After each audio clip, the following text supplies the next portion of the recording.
Durante siglos, la construcción de la Gran Pirámide ha sido un misterio. Y no te voy a engañar, voy a ser honesta, sigue siendo un misterio hoy en día. Pero sí es cierto que una de las grandes preguntas era cómo transportaban esos grandes bloques desde la cantera hasta el lugar donde estaban construyendo la pirámide. Y la respuesta a esta pregunta la tenemos desde 2013. Así que voy a hablarte de cómo un equipo de arqueólogos en 2013 cambiaron el curso de lo que entendemos de la construcción de la Gran Pirámide con el hallazgo más importante referente al reino antiguo hecho hasta ahora. Y no es un hallazgo de oro, sino que es un hallazgo de papiro. Comencemos. Antes que nada, permíteme decirte que tengo una academia online de egiptología desde 2018 y me gustaría que fueras y le echaras un ojo a los cursos que allí tengo disponible. La página web es academiadeegiptología.com. Ahora sí, vamos a comenzar. Desde 2011, el egiptólogo Pierre Talet y su equipo trabajaban en una zona, en una localidad que era un antiguo puerto del Mar Rojo llamado Wadi el Harf. Este lugar era un punto estratégico muy importante para las rutas comerciales desde el reino antiguo. ¿Y cuál sería la sorpresa de Pierre Talet y su equipo cuando en 2013, solo 2 años después de comenzar la excavación, descubrieron en unas galerías de unos antiguos almacenes un montón de fragmentos de papiro muy fragmentados que hablaban nada más y nada menos que del transporte de bloques en la época de Keops, pero específicamente para construir la Gran Pirámide. Y es que este papiro es como una especie de diario de construcción por parte de un oficial de la época llamado Merer, que tenía a su cargo unos 200 trabajadores y que nos habla de el día a día de estos trabajos que él supervisaba. Y es que se trata de un papiro administrativo y esta es su gran importancia. Normalmente lo que se preserva mejor en Egipto son todos aquellos restos arqueológicos que se mantienen en la necrópolis, es decir, en el desierto, donde la sequedad es tal que se conserva todo muy bien. Entonces tenemos grandes cantidades de papiros funerarios y menos cantidades de papiros administrativos, especialmente cuando nos remontamos a una época tan antigua como puede ser el 2450 a.C., aunque incluso antes es posible que tengamos que remontarnos al 2600 a.C. cuando hablamos de Keops, ya que las pruebas de carbono 14 han echado las fechas tradicionales un poco más atrás. Y es que Merer, el protagonista de este diario administrativo, nos cuenta que los grandes bloques de caliza se transportaban desde una cantera llamada Tura, la cantera de Tura, que se sitúa en el actual El Cairo, al otro lado del río, hasta la pirámide de Giza en barcazas. No tenemos que pensar en grandes barcos, sino en pequeños barcos o barcazas de la época. Y esto es así gracias a una red de canales artificiales que los propios egipcios utilizaron o crearon aprovechando el curso natural del río. Así podían acercar estos barcos cargados de bloques de caliza hasta la zona de la Gran Pirámide. También hay que especificar que aunque este papiro nos hable de la cantera de Tura, los egipcios de la época de Keops, de Kefren y Micerinos aprovecharon también la propia caliza de Giza para la construcción de sus pirámides. De modo que encontramos calizas procedentes de diferentes zonas. Un caso muy claro, por poner un ejemplo en un entre paréntesis, es que en la pirámide de Kefren, la pirámide que se encuentra justo en medio de estas 3 de Giza, tiene bloques que se han extraído justo de la misma zona y allí, si vais y le echáis un ojo, podréis encontrar las canteras justo donde está la pirámide de Kefren. Entonces este dato es importante tenerlo en cuenta. Así que la función de Merer como el oficial que se encargaba de supervisar esos trabajos y que era el encargado que tenía a estos 200 trabajadores con él, pues lo que se dedicaba era a anotar las divisiones del trabajo, las jornadas laborales, los equipos organizados por funciones, y todo esto lo que demuestra es una gran capacidad administrativa de la época y un gran y alto nivel de planificación y organización. cosa que es lógico porque para la construcción de una pirámide como esta es necesario, pues, en primer lugar, muchos recursos económicos y en segundo lugar, una gran capacidad administrativa, por supuesto, además de los conocimientos pertinentes. Así que de este modo se desecha la idea, o se desechó esta idea tradicional de que los egipcios pudieran transportar estos bloques por tierra, sino que se confirma que se transportaban por agua.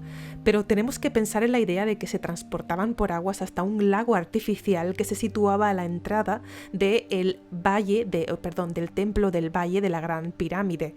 Así es como estos papiros de Wadi el-Harf nos lo indican, ¿no? Nos habla de dos términos que son muy importantes. En primer lugar, el término Ahet Hufu, que significa el horizonte de Jufu, es decir, el horizonte de Keops, que se refiere nada más y nada menos que a la pirámide de Keops.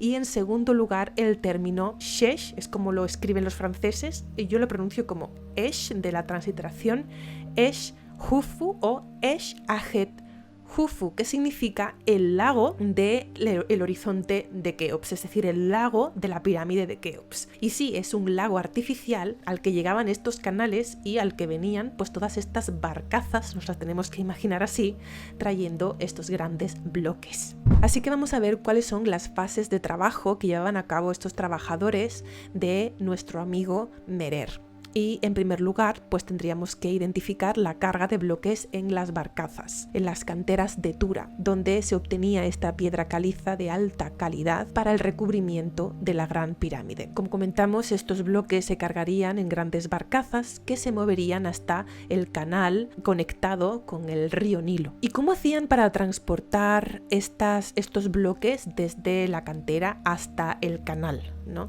Pues utilizarían rampas, palancas y rodillos de madera que pudieran así maniobrar con la piedra, como tenemos ejemplos representados incluso en las imágenes decorativas de tumbas en Egipto, que no hacen referencia a la pirámide, pero sí hacen referencia al transporte de bloques por tierra. Hay una segunda fase que requeriría remolque y propulsión. Las barcazas eran remolcadas por otros barcos con remos y velas. Los barqueros egipcios eran expertos en navegación fluvial y podían guiar las barcazas por los canales con gran habilidad. Así que transportar estos pesados bloques por agua reducía muchísimo el nivel de trabajo y esfuerzo, ¿no? ¿Y qué pasa después, una vez que llegan a Giza?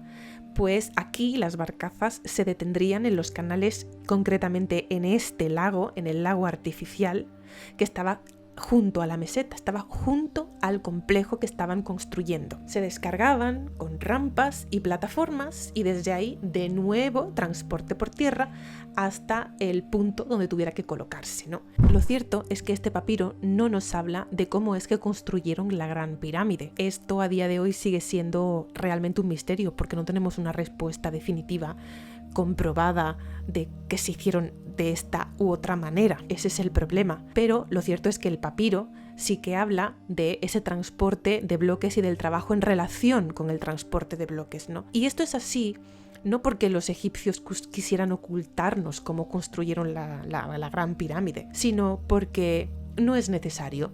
Digamos que si existió algún papiro matemático que realizaran los arquitectos de Keops en su día, no nos ha llegado al día de hoy, por lo menos, porque la arqueología siempre nos sorprende. Quién sabe si algún día se descubra algo, ¿no? Pero a día de hoy no nos ha quedado nada de este tipo. Pero en el contexto en el que está trabajando Merer, tenemos que entender que es un diario de trabajo administrativo de la época. Voy a poneros un ejemplo práctico. Si yo soy restauradora y tengo que hacer todos los días un informe de lo que yo y mis trabajadores restauradores hemos hecho, no voy a ponerme a explicar a mi jefe cómo es que estoy restaurando un antiguo cuadro o una pared de, no sé, de mármol o de barro, por ejemplo, ¿no?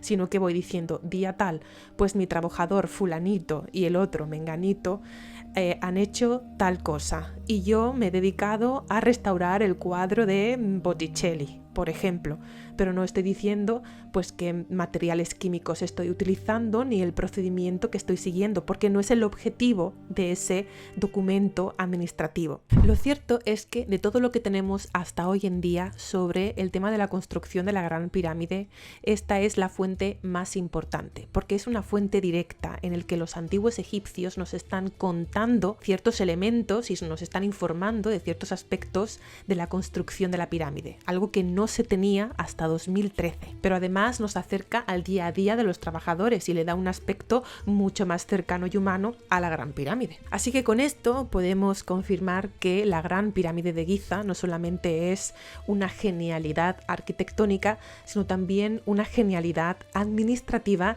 tanto de trabajadores como de recursos económicos. Los trabajadores también son recursos económicos, tengamos eso en cuenta. Y también el papiro de Wadi el-Harf es un buen ejemplo para darnos cuenta de que la arqueología es una ciencia que está viva, que se va reescribiendo todo el tiempo, y cuando hablo de arqueología también hablo de historia, pues va modificándose y va actualizándose con los nuevos hallazgos. Así que por eso es muy importante tener siempre en cuenta las últimas publicaciones sobre el objeto de estudio que tengamos, ¿no? Para estar actualizados de las últimas evidencias arqueológicas encontradas y por lo tanto las últimas interpretaciones. ¿Os gustaría que hablara más sobre las pirámides en el Antiguo Egipto? Si es así, no dudes en comentarme ahí abajo, que yo te leo, y también en darle like a este vídeo para ayudar a mi canal. Te agradezco muchísimo que hayas llegado hasta aquí y nos vemos próximamente en otro vídeo. Te recuerdo que también puedes encontrarme en Instagram y por supuesto en mi página web academiadeegiptología.com. Un beso muy grande, Irek Herunefer, Ang Udja Senep.